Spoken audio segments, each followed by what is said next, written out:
इंदौर में एमपीपीएससी कार्यालय के बाहर छात्रों का धरना दूसरे दिन भी जारी है।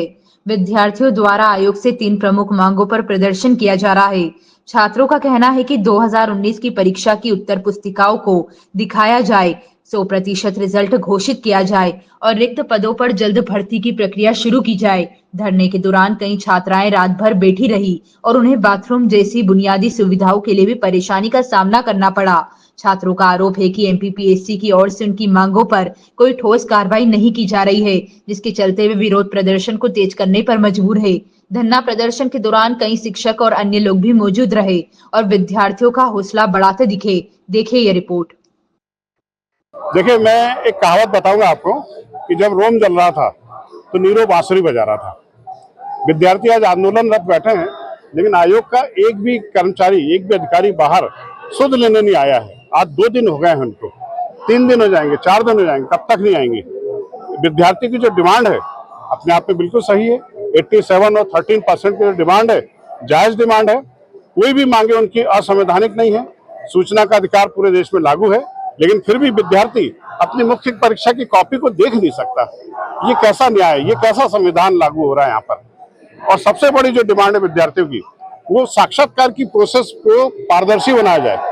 क्योंकि अभी आप देखेंगे, साक्षात्कार की जो प्रक्रिया होती है उसकी कोई वीडियो रिकॉर्डिंग नहीं होती। किससे क्या क्वेश्चन पूछा, किसके दिमाग में क्या क्वेश्चन आया। इवन कई मेंबर तो लूसेंट की किताब उठा करके फैक्चुअल क्वेश्चन पूछना शुरू कर देते हैं। आप कैसे डिप्टी कलेक्टर बनाएंगे? फैक्चुअल रखने वाले तोतों को डिप्टी कलेक्टर बनाएंगे क्या? कॉन्सेप्ट उनके क्लियर होना चाहिए, प्रश्नों का लेवल आपका उच्च कोटि का होना चाहिए। आप यूपीएससी को देख लीजिए। पहली डिमांड तो ये कि यूपीएससी की तरह प्रारंभिक परीक्षा नियमित हो, त्रुटि रहित हो, उसमें कोई गलतियां नहीं होना चाहिए। शर्मा जी, आप देख सकते हैं यहाँ पर पेपर में त्रुटियां कम करो। इतनी त्रुटियां होती है उनके पेपर में कि विद्यार्थी बेचारा समझ में नहीं पाता। 8 से 10 गलतियां एक पेपर में निकलती हैं। किससे पेपर जब बनवाते हैं आप? किससे कॉपी जचवाते हैं? कहीं कोई देखने वाला नहीं है। पूरे अंधेर कर दी है, अंधेर नगरी चौपट राजा बोलते साहब इसको। तो भाई, साक्षात्कार की प्रक्रिया को पारदर्शी करें, नियमित एग्जाम करें, त्रुटि रहित एग्जाम करें, समय पर नतीजे दें और समय पर उनकी पदस्थापना होगी। अब बेचारा विद्यार्थी जिसको क्लास में होना चाहिए था, आज यहाँ पर आंदोलन करने के लिए बैठा है। हम शिक्षकों को क्लास में पढ़ाना चाहिए था, आज हम इनके साथ खड़े हुए। तो ये शिक्षा के मामले में मतभेद बहुत पिछड़ चुका है और आयोग की विश्वसनीयता समाप्त हो चुकी है। अगर आयोग अपने आप को बदलने के लिए तैयार नहीं है, मैं तो बोलता हूँ यूपीएससी एमपीपीएससी को टेक ओवर कर ले। हमारे एग्जाम यूपीएससी कंडक्ट कराएगी तो ज्यादा बेहतर होगा।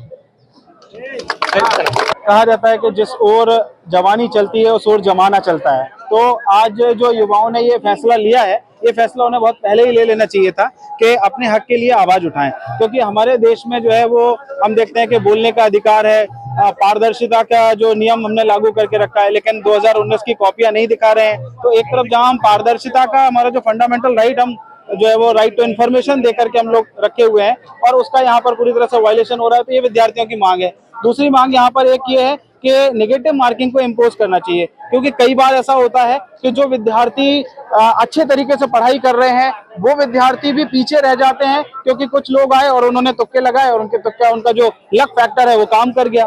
तो जो नेगेटिव मार्किंग को लेकर के भी हमारे जो विद्यार्थियों की डिमांड है वो भी पूरी होनी चाहिए। और एक बात मैं और कहना चाहूंगा कि हमारा देश युवा देश है, सबसे ज्यादा युवा देश है। अगर इस युवा ऊर्जा को आप सकारात्मक दिशा में नहीं लगाएंगे तो फिर ये युवा ऊर्जा होने का हमारा देश जो है ना वो लाभ नहीं ले पाएगा। तो जो हम पूरी दुनिया में, देश और दुनिया में जो दम्भ भरते हैं कि हम सबसे ज्यादा युवा देश हैं, तो अगर उनकी मांगों को और उनको सकारात्मक दिशा में लेकर के आप जाएंगे तो शायद मुझे लगता है कि देश और प्रदेश दोनों ही तरक्की कर पाएंगे।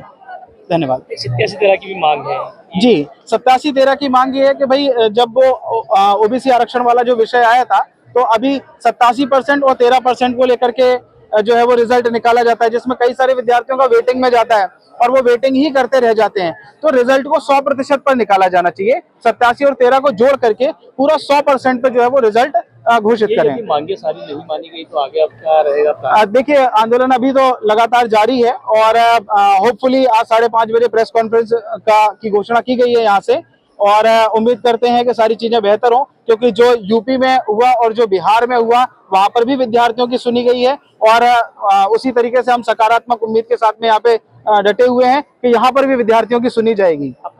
मेरा नाम रविशंकर धौलिया। मैं सबसे पहले तो एक और मांग उठाना चाहूँगा। असिस्टेंट प्रोफेसर का एग्ज़ाम जो 2022 में नोटिफाई किया गया था, उसका एग्ज़ाम 3 चरणों में 24 में लिया गया। इंटरव्यू का जिक्र 2025 के इंटरव्यू कैलेंडर में भी नहीं है।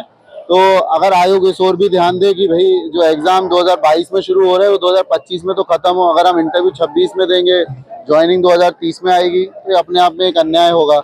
बाकी इसके अलावा 87-13 की वजह से मैं खुद भी एग्ज़ाम देता रहता हूँ और 2019 से ही कॉपीज़ देखने को नहीं मिल रही। हमें पता ही नहीं चल रहा क्या कमी है हमारे मेंस में। लोगों को मतलब स्टूडेंट्स को भी इम्प्रूव करने का मौका ही नहीं मिल रहा है। तो इस ओर विशेष ध्यान दें। 87-13 चलता रहेगा तो 13% में जो लोग हैं उनका सालों साल रिजल्ट रिपीट होता रहेगा, अटका रहेगा। Thank you. प्रतीक मोदी। देखिए, ऐसा है कि पहले तो सरकार को ये समझना चाहिए, सरकार जो अभ्यर्थी है जो यहाँ अपनी मांगों को लेकर डटे हुए, और ये यूपीएससी और एमपीपीएससी कोई एक नौकरी पाने के लिए जरिया नहीं होती, ये एक सपना होता है। एक अभ्यर्थी का हर बचपन से सपना देखता है कि वो भी लोक सेवा आयोग के अंदर अधिकारी बनेगा। तो वो सपना जब एक चरम सीमा पे आता है और सरकार की कुछ नाकामियों की वजह से, सरकार की गलत नीतियों की वजह से अगर वो सपना अगर चूर चूर होता दिखाई दे, तो इंसान हर बच्चा अपने सपनों को जब टूटता देखेगा तो अंदर से वो जो पूरा टूट जाता है, वो फिर अपने जीवन में आने वाले समय में वो काफ़ी सारी कठिनाइयों को झेलता है, काफ़ी सारी कठिनाइयों को फेस करता है। तो इस सरकार को इस ओर ध्यान देना चाहिए। सरकार को अपनी जो त्रुटियां है वो पूरी तरह से दूर करनी चाहिए। जो लोक सेवा आयोग के अंदर जो अधिकारी बैठे हैं वो केवल कुर्सियों पे बैठे हुए वो अगर अपने कामों को अच्छी तरह से समझे कि उनको क्या काम करना चाहिए, तो इस तरह के आंदोलन करने की अभ्यर्थी को जरूरत ही नहीं पड़ेगी। अभी तक कोई आया क्या जिम्मेदार? कोई जिम्मेदार आया? कोई जिम्मेदार अभी तक नहीं आया है, लेकिन अब शाम में आज प्रेस कॉन्फ्रेंस का ऐलान हुआ है। शाम में 5 साढ़े 5 बजे प्रेस कॉन्फ्रेंस होना है, उसके अंदर अपनी मांगों को रखेंगे।